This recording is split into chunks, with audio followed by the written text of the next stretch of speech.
well, what do I do? Because I could do anything and everything if I put my mind to it. It is so difficult to become a specialist in an area when there's so much. No matter what the thing is, there's always someone shining real bright online. Very often, fear is what stops us from thinking about what we actually want. How do you forget?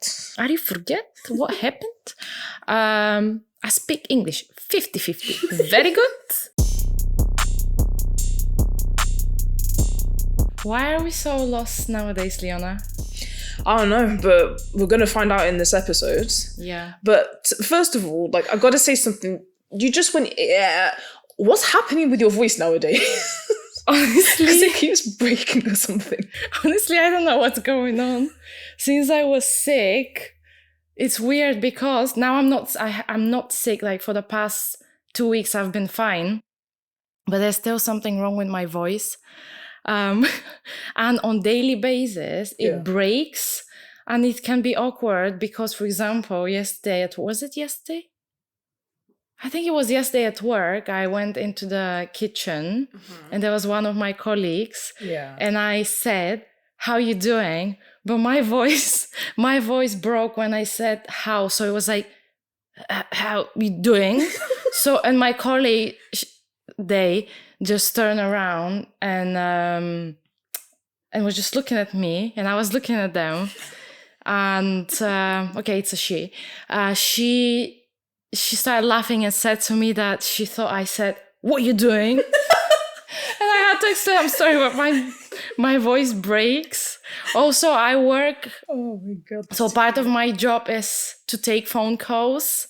And it's awkward because like sometimes someone calls and I need to answer and kind of say hi and who am I. And it just breaks and it's just awkward because I'm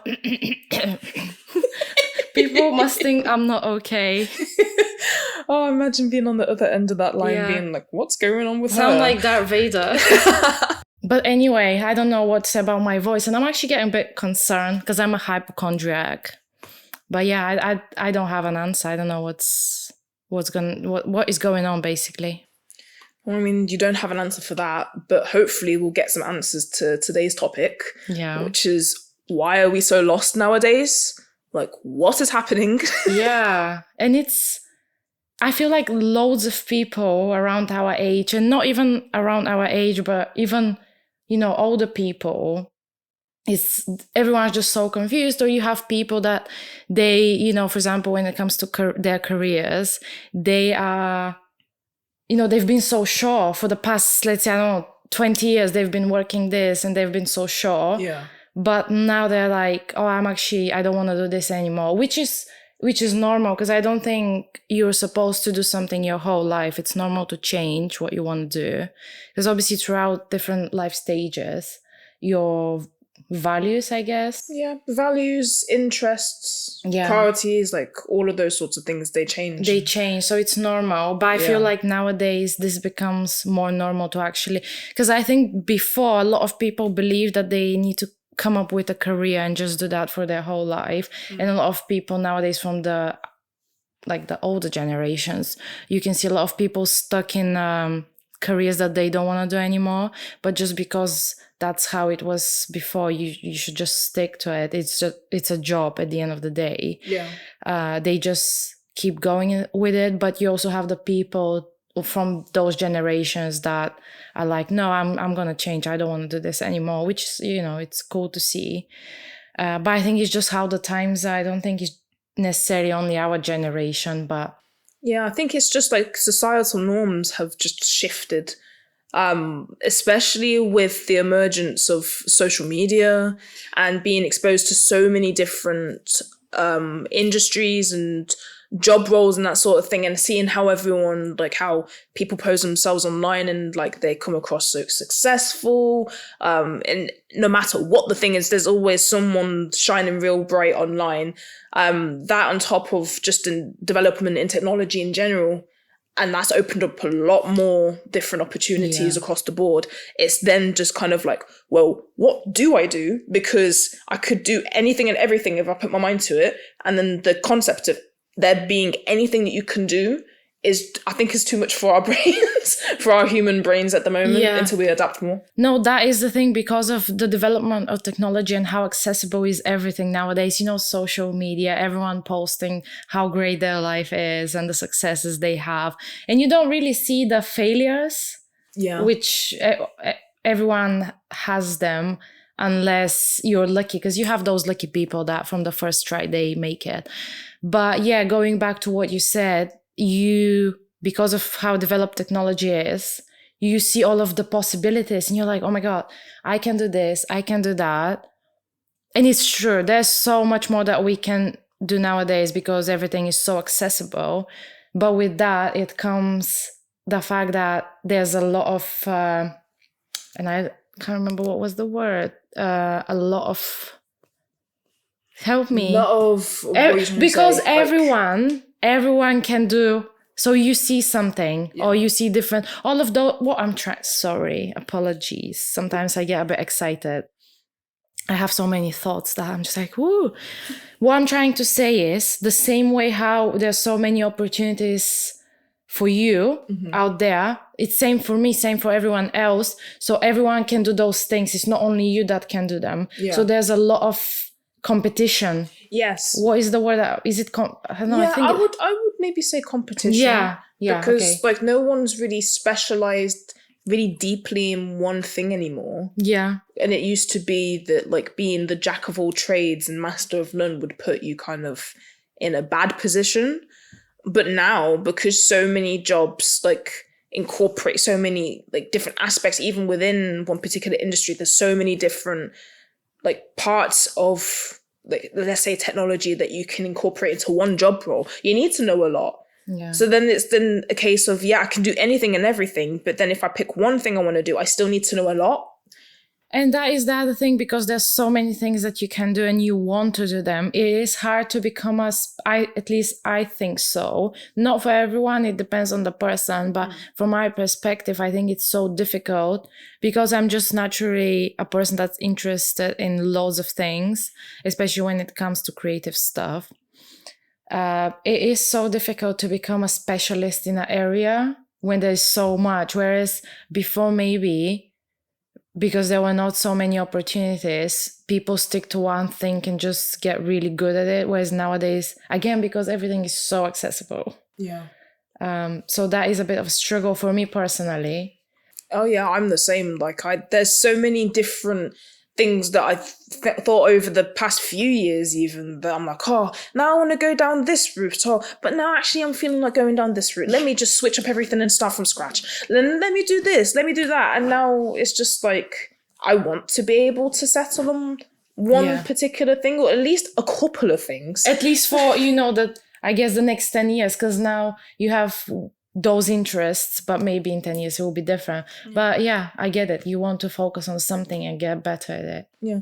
And at least for me, like it's always been hard to try and focus on one particular thing, because when, like, from my upbringing through my childhood, I've never, like, in my environment had been steered into one particular direction. My parents have always just been like, do whatever makes you happy and whatever you're interested in. And like if you're really interested in it, then like can get you into classes and whatnot. Like I used to do that with guitar. I used to have guitar lessons because my mom saw I was like really interested in it. And then doing athletics, I did that and I got taken to classes. And then doing dance at uni, I got myself put into like a society and stuff like that. So yeah, I'm really grateful that I've had the opportunity to pick whatever I want. But then as you become more of an adult and you have even more responsibilities that lie on you, and it's your prerogative and your responsibility to there's no one to push you. Exactly. There's no one to push me at all. So I'm just like, there's too many options, there's too many decisions, and my brain can't do it, man. Yeah. It can't do it, man. It is very important to have discipline. So I get it, because we struggle with discipline. There are people that are really good with discipline, and I guess for them it's a bit easier. What was I going to say? I forgot what I was going to say. That happens to me often, again, because of all of the thoughts in my brain. How do you forget? What happened? I speak English 50-50. Very good. Yeah, so I was kind of similar. And I think we're so lucky that our parents didn't force us to do anything. It was more like they saw what we were interested in and kind of pushed us gently to explore those areas. It kind of was similar for me, maybe not to that extent as you, but I don't think because my parents wanted to force me to do certain things, because I did a lot of sports. Also, I did a lot of like lessons outside of school, but that's kind of the norm in Bulgaria if you want to be good at school and go to better schools in the future. So it was mainly like the extracurricular activities for me were sports. But I don't think my parents saw my creative side and were like, no, you can't be creative. You need to do sports or you need to be more academic. I just genuinely think they didn't realize that. For example, I really wanted, when I was younger, I really wanted to do drama, acting, or dance lessons. But it's my fault as well that I never really went to them and told them explicitly, because I had like my insecurities about it. So it's just how it happened. But I can't say I was forced to do anything. And I still enjoyed sports. Like, there was such a big part of my life. But yeah, that is the thing. At the time, they were activities that I chose to do. Wasn't forced. I mean, I guess they chose for me to do, but I had interest in them and I wanted to do them. But it wasn't like I can say, oh, I don't want to go to this, I don't want to go to that, in the sense that they wanted me to do something. So, whereas nowadays, it's me who decides what I'm going to do. And it can be difficult because I still want to do those things, but I just don't have enough discipline to do them. So I just end up not doing them, if that makes sense. Yeah. They never forced me, but they were this gentle push. They wouldn't allow me to stay at home and not do anything. Yeah.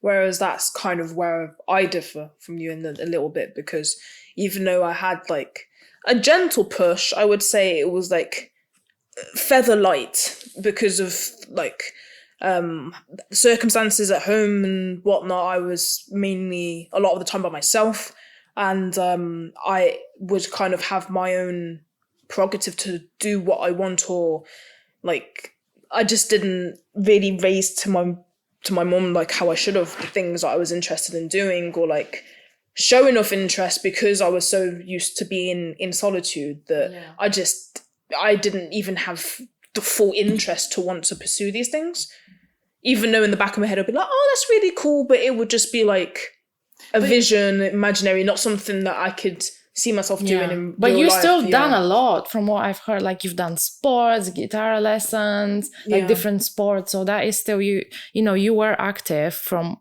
what I know. I suppose when you say it like that, then yeah, actually saying it out loud, if I listed off the even more things that I've done, I have actually done a lot, but it's the fact that I could have tried to be like a master of a trade, like from when I was younger, if I'd focused specifically on one thing. Like, so, same. Yeah, it's just that like I had less of a push, I think, is the main difference between us. Maybe. I guess you mean you had the kind of opportunity, or like your mom wouldn't say no, but she wouldn't necessarily push you. How I said, for me, it was my choice mostly, but also they wouldn't allow me to not be active. Whereas for you was, am I correct? Yeah. No, that's true. Like, my mum would have liked me to be more active, but at the same time wasn't in a position. She wouldn't to, mind. She wouldn't mind. Yeah. Okay, that makes sense. Yeah.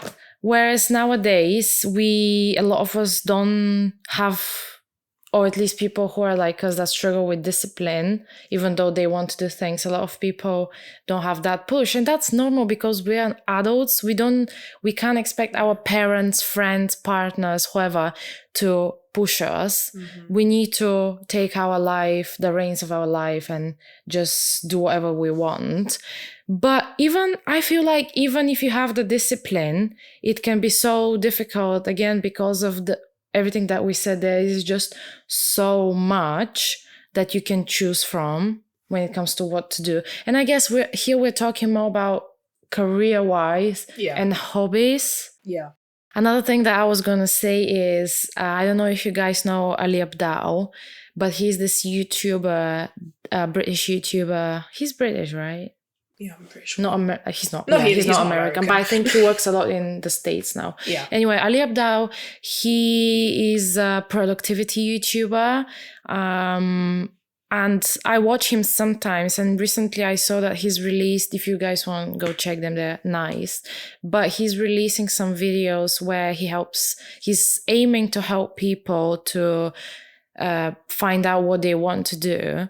But when I was watching those videos, he said something, I don't remember exactly how he said it, but he said something along the lines that not only, he didn't speak about, there are loads of opportunities. He was speaking about something else. But I thought to myself, not only that there are so many options, what to do, but also it's so easy to get influenced by your environment and the people that are around you. Not only by environment and people around you, but also everyone else that you have on social media. Yeah. And it's so natural. It's natural for human beings to, when you see someone, to want to have the same things or do the same things that they do, not necessarily because you genuinely want it, but because you've seen, you're like, I don't know, let me give an example. I want to come up with a personal example. But for example, what Ali said was, your neighbor buys a Tesla and you see that they have a Tesla. So you're like, oh, I want a Tesla. But that doesn't necessarily mean that you genuinely want a Tesla. You just saw that he has a Tesla, so you also want a Tesla. Yeah. Or I don't know, you can see on social media all of those people doing different things, like, can you come up? Do you get what I'm saying? Because I'm trying to think of an example, because I don't really, that's one thing about me, I don't really get influenced. It's very difficult to make me do something that I genuinely don't want to do. Yeah. So clearly I get influenced by people because I'm doing a podcast that I saw other people that they're doing podcasts. But I'm trying to think about something that people do that I thought I want to do, but then I've realized, we're talking like in hobbies or careers. It can be anything seen on social media. But something just came to mind. Yeah. So, I did 3D development at uni and I enjoyed it. And also I've seen online people doing some really cool things when it comes to 3D. And I had a period where I was like, this is what so 3D and virtual reality. And I was like, that's what I want to do. So I started kind of learning, but I realized that, I enjoy it, but I don't enjoy that much to invest that much time. Yeah. But I'm thinking maybe I was influenced from seeing what other people do and how it's like nowadays is I feel like it's still a niche. Yeah, I think it's a growing industry. It's not that mainstream yet. And I see all of those, at least at the time, I saw all of those people doing cool things. I was like, I want to do that. Yeah. But now I'm thinking that maybe I was just influenced by seeing other people, and it's not necessarily what I personally want to do. Yeah, I think I get what you mean. Like, I at least can say as an example for myself with wanting to make music. Which that is a really good example. Yeah, because you see so many people, especially with all of the different lo-fi beats, playlists, and all these sorts of things, like the backing music for a lot of different TikToks, and seeing how people make them, like on YouTube. And I was like, do you know what? I want to do that. That'd be so cool. And then I tried to get into the nitty-gritty of it, and I was just like, I like listening to music, but making music is a completely different ballgame. And I don't think I'm in that particular creative sides of things. Like, I am creative, but to say like more about dancing or like maybe more about 3D, that sort of thing. But to sit down and really think about the specifics of making a song, no. I tried it. It's not for me, but I gave it a go. But it's not for me. And, I think that is important because that is how you realize what you actually want to do when you try. And it's very important to know when to stop if it's not working out or when there is no point for you to just stop and proceed doing whatever you did before. Just basically what I'm trying to say is it is important to explore, but if you have to be careful to know your limits. It's really to like know your limits. Not even limits, but like when you should not push yourself to continue doing something if you don't see a point or you don't enjoy it. You don't feel fulfilled, and we'll come back to feeling fulfillment from your actions a bit later. I kind of now want to stir us in a direction where we start talking a bit more about the topic and maybe try to give people some advice, because we kind of spoke about our personal experiences and kind of discussed the topic. Yeah. But if we go back to the initial question, why are we so lost nowadays? I kind of wanted to summarize 3 of the reasons. Do you know what the reasons are? I mean, there can be a lot of reasons, but what it comes down to. What it really comes to in terms of the nitty-gritty, I can't say off the top of my head. Yeah. Because there's just too many things that would come to my mind. I can't really narrow down a top 3 as to why we're so lost. Like how we discussed at the beginning. Yeah. To be fair, I was influenced by Ali's videos. So he kind of summarized, and it makes sense because the first reason is we don't know what the destination is. So I think I am into that category, even though I think from the 3 reasons, all of them apply to me or used to apply, but I think I mainly relate to I don't know what the destination is. Because in my case, how I said, there is so much that I want to do that I don't have, and you don't need to have a proper clear destination, because often the process is more important than the actual destination. But obviously you need a goal. It's enjoying the journey of it. Yeah, but you still need a vague idea what you want to do. So you start that journey. So it is important to have a destination in mind. It doesn't have to be crystal clear, but you need to have in mind where you're going. So that's one reason. You don't know what the destination is. Then you don't know what the starting point is, which can be difficult as well, because you decide you want to, I don't know, become a producer. But where do you start from? Especially if you're trying to be a self-taught artist or whatever else. There are a lot of resources online about everything, but what is the correct way where do you start to make sure you will walk the right path and learn things properly? So often in those cases, it can be confusing and you might need someone's help. In that case, you might need to go to film school. But that is just one example. But don't know what the starting point is. And then the third one is don't know what the path to getting to the destination is. And that is, again, I think they all tie together. They are all tied together. It's often that we want to do a lot of things, but we don't know what exactly. So it is really important to sit and actually figure out how to do that. And there are a few exercises that Ali spoke about. He actually spoke about a lot of exercises. Yeah, like I have a bit of an understanding of the exercises that came through. Whoa, there's a lot. There's a lot of choice there as well. But you've got plenty to go through. Yeah. I mean, we're not going to go through all of them. I just want to kind of mention them. And just let me tell you, I still haven't done them because I just didn't have time before this podcast, before we recorded it. But I'm planning to do them because I see how this can help.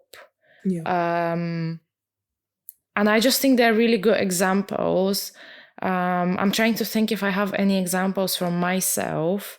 But I think the main thing is currently I feel like I'm in a position where I know much more what exactly I want to do compared to a few months ago. Yeah. Because I just realized you just can't do everything. And I need to choose for myself the top things that give me fulfillment and I genuinely enjoy, instead of doing so many other things, which I still could enjoy, but maybe not as much. So what is the point to waste time on those? Yeah, that's understandable. That makes sense. Do you want to say anything before I mention them?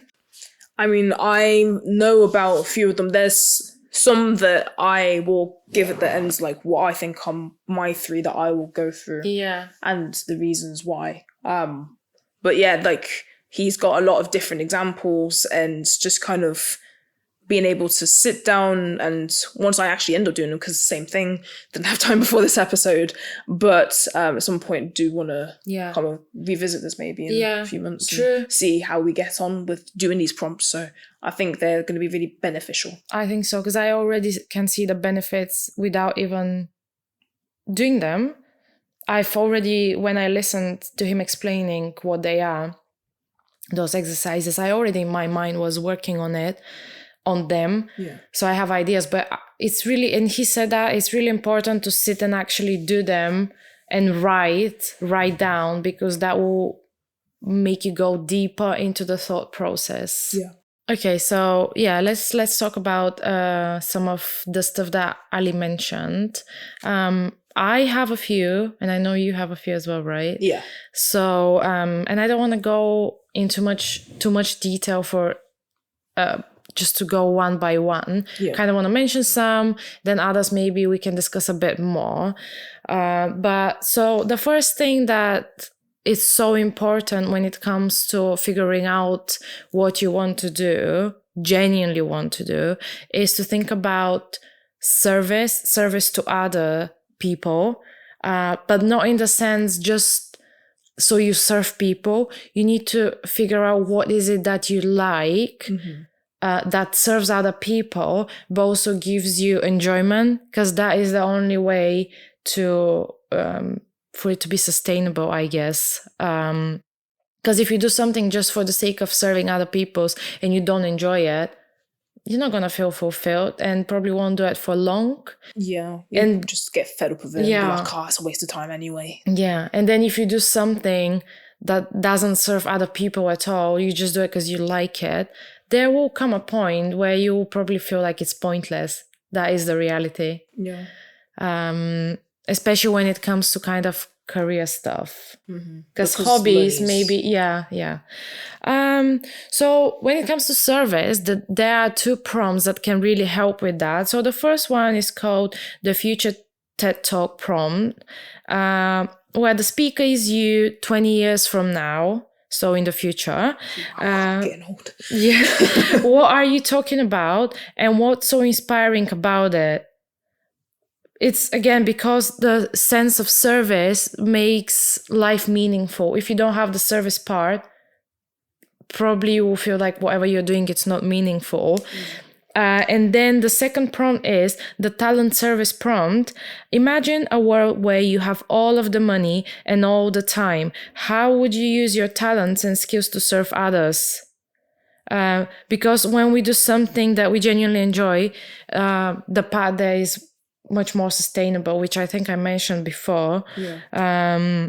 But yeah, how I said, we should not serve other people just for the sake of it. Instead, we should serve them in a way that makes us feel good and inspired by it. And it's really important to use your natural talent, skills, strengths. It's really important to be able to see what your strengths are and use them, because you enjoy what you're doing, but also because you're serving others. Because that way it will be meaningful, but also it will be something that you enjoy. So the whole process will be much more sustainable. Yeah, it will work more cohesively, and like everything will kind of run in parallel. It will just end up flowing easier. Yeah. You won't think of it as much of a laborious process. Exactly. Yeah. Exactly. That makes sense. With that, then a couple of more prompts. One of them being the fearless dream prompt. So if you knew that no matter what you wanted to do, you couldn't fail, what would you do and why? And like, I think that's quite an interesting prompt because that would show more so like, especially again, like in a more career aspect side of things. I want to say, for example, I wanted to like be a producer because I knew I wouldn't fail. I think that's something that I would want to do, like be a music producer. Yeah. Because like, yeah, that stuff is hard, let me tell you. So if I knew I wouldn't fail it, then I'd definitely want to take an opportunity of that. And it just kind of shows you the different like aspects that you'd want to try out. So what is something that you would do even if you knew you would fail? Because that is kind of, I think they go hand by hand, the fearless dream and the fail-proof dream. Yeah. Because the first one basically shows you what you do if you're successful, because it's something you enjoy. Yeah. But also it's something that you would expect to maybe bring you financial stability, influence, or something like that. You would want to get something from it. Whereas the second prompt, the fail-proof one, the fail-proof dream, is more about showing you that what is it that you want to do, where you don't care, where you're passionate, so no matter what, you would want to have it in your life in any shape or form. So passionate that exactly. And I think at least for me, the fail-proof one, like what would I do even if I would fail at it, the first thing that comes to mind is dancing. Because I love dancing regardless, so no matter what, I'll always like do random moves around the house. Like it doesn't matter to me. Like that's something I'll always enjoy. I've always enjoyed from a young age. I guess it's like something that you don't care if you're gonna get fame, money, whatever from it. Obviously, if it happens, that would be great. But if it doesn't, it's still for you, it's meaningful to do. Exactly. Because like, again, following on from that, just a little bit, like just being in my own zone and like having done it in the past a bit as well, like with dancing, it just makes you feel so like focused and like in the moment. And it doesn't matter what profit I would make from that. I just want to be able to feel that way whenever I'm dancing, like no matter what. So. No, that makes sense.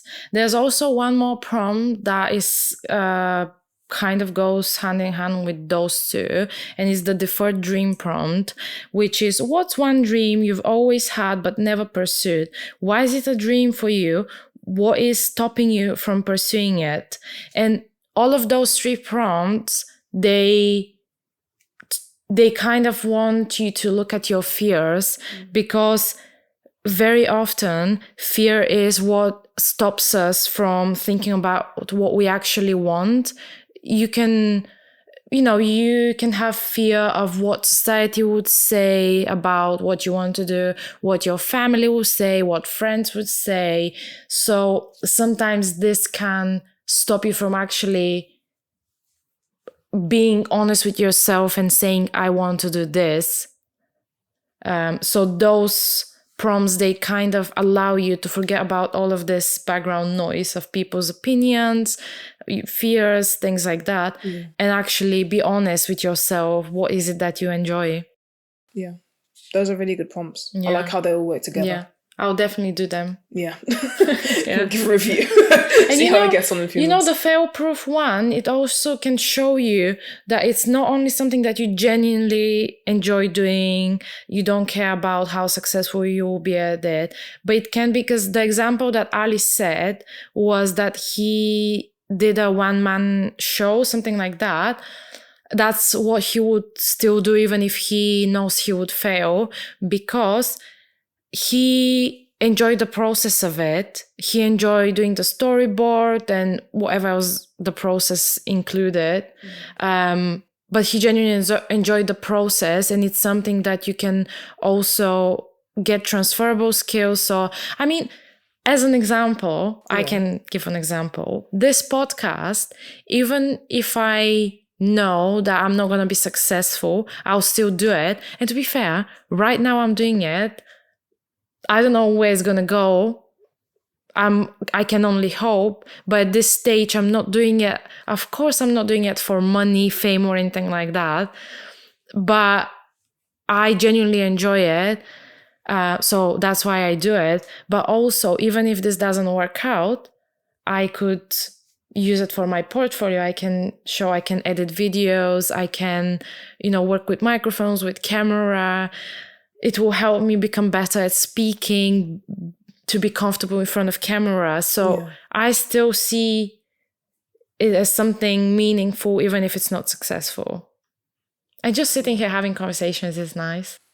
Yeah, I was just like, it's what we do in general anyway, but just in a little bit of a different setting. So it's always enjoyable. And it is also, of course, I'm hoping that, people that watch and listen would enjoy it, maybe find something meaningful for them that will make them, I guess, help them realize what they want to do. Or, some episodes just to laugh, just to forget about the reality. Just want it to be a safe space to just talk. Yeah. And be ourselves. Yeah, exactly. To be ourselves and to have less fear and just, inspire other people to just do what they want to do, because at the end of the day, I mean, look at us going out of our comfort zone. Yeah, honestly, these microphones and everything. Yeah, but no, I'm getting used to this. Yeah, it's nice. Used to this I lifestyle. like it. Yeah. Anyway, should we just continue with the next few prompts that we have? Yeah. So another one that I was quite keen on is the Ideal Tuesday prompt. So it's like, if you list out basically how your ideal Tuesday would be structured from start to finish, what would it look like and why? And that's a real eye-opener, I think, because it just shows how, like, depending on what you would want to do in the future, how then your life can be molded around it. So, like, obviously with people that have 9 to 5s, like, you start off getting up really early, like getting ready for work, the majority of days in work, and then coming home, making food, like getting ready for the next day. But at least for me, that wouldn't be the ideal situation. I'd want to have a lot more flexibility and be able to just do what I want throughout the day. Do you have like an example? Can you tell us what's your ideal Tuesday, or at least some parts of it? Well, my ideal Tuesday, I would start off with getting up at, I'm not lying, like 9 a.m. because I'm a night owl. I can't say I'm one of those people, at least for now, I can't say I'm one of those people that can get up at 5 o'clock in the morning and be like happy with the sun shining and then going for a walk that early. I don't think I can ever be that person, if I'm honest. No, I don't think so. It's not innate to me. I'm a night owl. That is how I am. So getting up around 9, I would say is my latest, because that's when I start to wake up anyway. Sitting, like making my own breakfast. I mean, to be fair, a nice meal that I usually have is like scrambled eggs with some salmon, some avocado, maybe a bagel on the side, and just sitting down, having my coffee and having my food, enjoying it slowly. Then going for a walk, 1 to 2 hour walk, maybe, just like getting in those 10,000 steps a day, as everyone says. And after around lunchtime, then doing a workout again, then as it comes to the afternoon is when I become more productive and more creative. So I would then start working on my creative projects, like my 3D design, like 3D printing, that sort of thing. Focus on that for a couple of hours, then taking a little break, go back to it for a little bit, finish off whatever I want to finish off on that. And then from like 8 p.m. onwards, just either sitting down reading a book or watching some TV or something like that. Yeah. That sounds good, yeah. Well, hopefully in a year you're doing that. Fingers crossed. Touch wood. You can't see. Oh my God. You can't see, but... Break it. It's not yours. That sounds good. Don't ask me, because I don't know. I haven't thought about that, but I promise I'll do it, because it's a nice exercise. There's just one thing that I kind of want to add before we conclude with the Ideal Tuesday prompt. Okay. What I thought is, I think the idea of that prompt is to show you what you value the most, because again, you might think, yeah, I want to do this or that. It's important for me to, I don't know, work out, or it should be important for everyone to work out because it's healthy, but, or like, it's important for me to draw. It's important for me to make music, stuff like that. Yeah. But when you sit and do this exercise, I think it will show you genuinely what your values are, what you genuinely want to do. Yeah. At least at this point of life, because obviously your values can change through life and that's normal. But I think it will be an eye-opener about what you genuinely enjoy. Because if you don't enjoy drawing, but you do it because you see other people do it, or God knows why, if it's not part of your ideal Tuesday, that it will show you it's not something that you prioritize or actually really hold to a high standard in your life. Yeah, exactly. So that is a really good one, and I'll definitely do it, I promise. And then one more prompt that's it's called the role model prompt, and basically it asks you, who are the people you most admire and why? What qualities do they possess, and what qualities do they possess that you wish you had? I think this is a really good one, even if you don't sit and write it, just in general. And I've done this before without even realizing, but it is really important to see by role model, that doesn't have to be a famous person or someone really successful. It literally can be family members, friends, anyone. But I think it's so important to look at other people that inspire us and try to emulate their qualities. Because naturally, you know how they say fake it until you make it? I think that is so true. I've done it before, where I've looked at someone or some people, I'm like, I want to be like this, and I've tried to like intentionally I don't know if force is the right word, but to force myself, try to emulate the qualities, the way, or at least it doesn't have to be all of the qualities of a person. You can choose. Yeah, you don't want to become exactly that person to a T, because everyone's original. Everyone's unique. And everyone has negative and positive sides. So you can see, that person is my role model. I want to have those qualities. This person as well, I admire them, their role model. You can think of, Ali said, between 3 and 5 people that inspire you and you want to be more like them. Just sit and think about what you admire and what of those qualities you would like to have, and just try to emulate them as much as you can. And I think with time, you will become like that. And yeah, I think it's just a really nice exercise, and it will be really helpful. I'll do that as well, but actually doing it intentionally, because before I'd done it before, because it just, I don't know why I've done it. Just naturally, I was like, yeah, I want to be like that person. Yeah. No, I didn't think, what are my role models? But anyway, I'll do it intentionally this time. Yeah. And finally, I think and again, that's something that Ali said as well. You don't need to do all of those prompts, because he actually has more if you watch his videos. Yeah, there's like 18 or so, like even more than that. Yeah, you don't need to do all of them, but choose which ones you think will be helpful for you. That's what I'm going to do. But I think all of us should do this one. Doesn't matter what other prompts you do, but what makes you fulfilled? Think about past experiences where you did something and you felt fulfilled afterwards.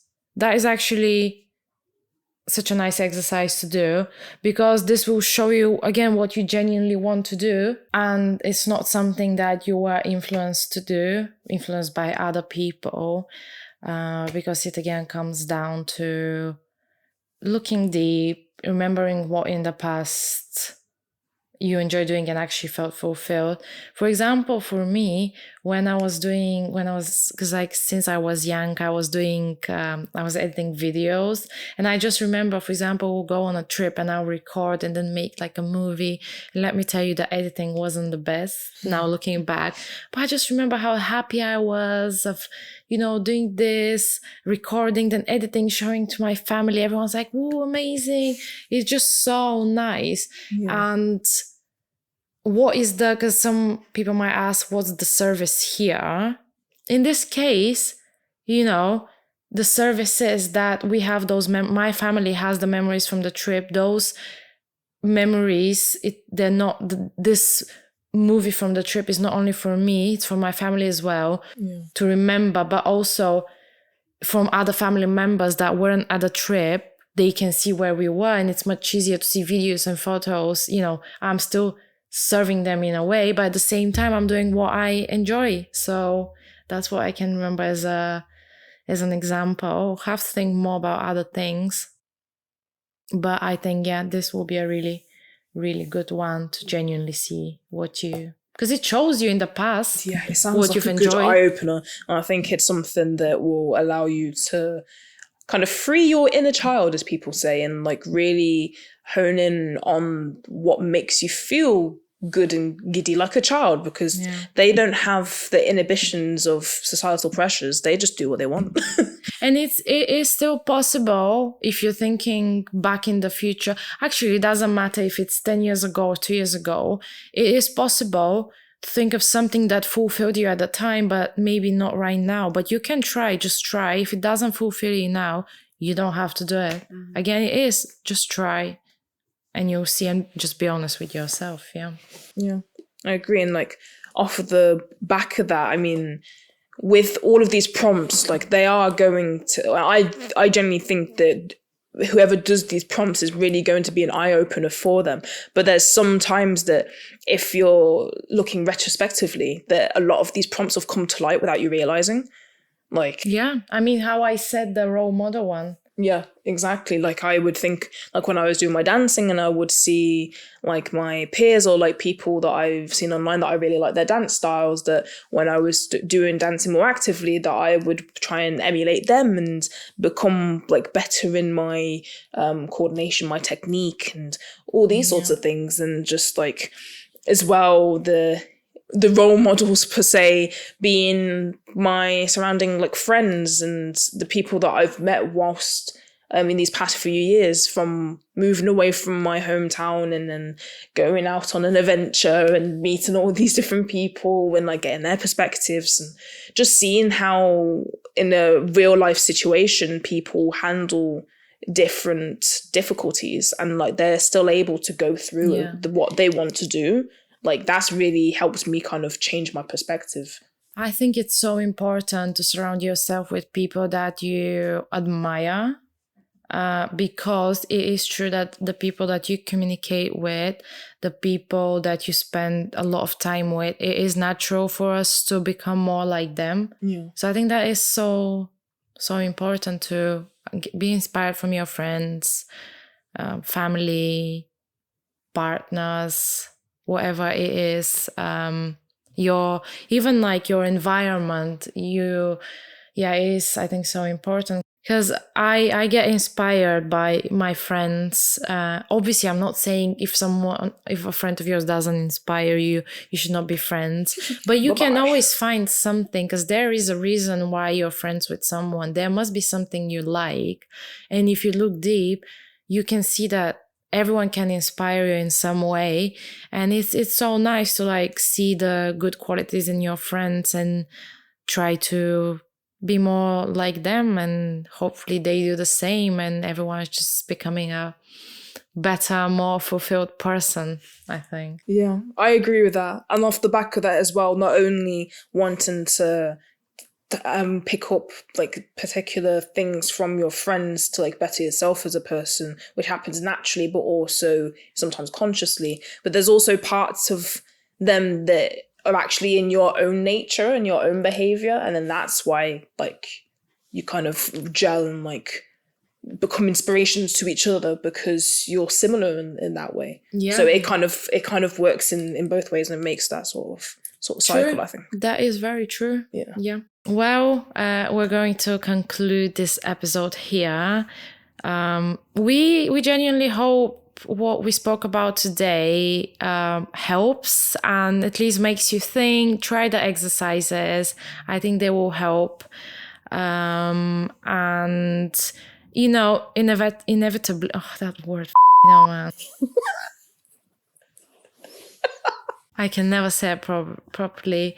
It is in every In every episode, we need a word that I can't say. We need to keep a list. Yeah, inevitable. I can say it. I know, inevitably. yeah, no, inevitable. Yeah. It is inevitable for people to not. It is inevitable for people to feel lost. Is that true? Is that what I'm saying? I don't know. It is It's inevitable. inevitable for people to feel lost. No, it is inevitable for people to not feel lost nowadays. Finally, I managed to say it. It happens to all of us, maybe at different stages of life, but I think it happens to everyone. Don't believe social media. Of course, everything there looks amazing. Also, don't be pressured from social media. Everyone is going by their own timeline. So just sit down, figure out what you genuinely want to do, what makes you happy, and just do it, and try to just keep that background noise away from you as much as you can. And yeah, just, try to enjoy life. That's what I always say. There's always going to be bad and good things. Just enjoy life. Don't stress too much, and just try to be good, and just, again, enjoy your life, enjoy what you do. And I think you can't go wrong that way. Yeah. You've taken the words right out of my mouth, but it's about the journey, not necessarily destination. It's good to have some vague destination there, but I think at least from my point of view, you need to enjoy the journey more, and that will help you go into the destination that you want to go naturally. It is such a cliche, enjoy the journey, but it is true. With this podcast, we enjoy so much more recording it, editing, all of that, than actually releasing that. You know what I mean? We have the final episode where we release, which is nice. We're glad we did it. Yeah. But it's so much more enjoyable sitting here talking than for me to go and edit, for us to discuss before the episode what we're going to talk about. And that is what the journey is. Yeah. So it is true. Did your voice break again? I don't know. Something happened. Sorry, it is true. The journey is what's most important. And apologies for my voice. Why am I screaming? I don't know what's going on. Pray for me. I want my voice to be okay. Anyway, not going to keep you anymore. Thank you so much for being here. Please make sure to subscribe and like. We are on Instagram, TikTok. Are we somewhere else? Obviously, we're on YouTube. You can listen on YouTube, Spotify, and Apple Podcasts. Apple Podcasts is just the audio from what I remember. On Spotify, you have the option. And here again, you can just put on background and not watch us if you don't want to. Follow us on Instagram and TikTok. Thank you so much for being here, and we'll see you soon. See you soon, guys. Bye. Bye-bye.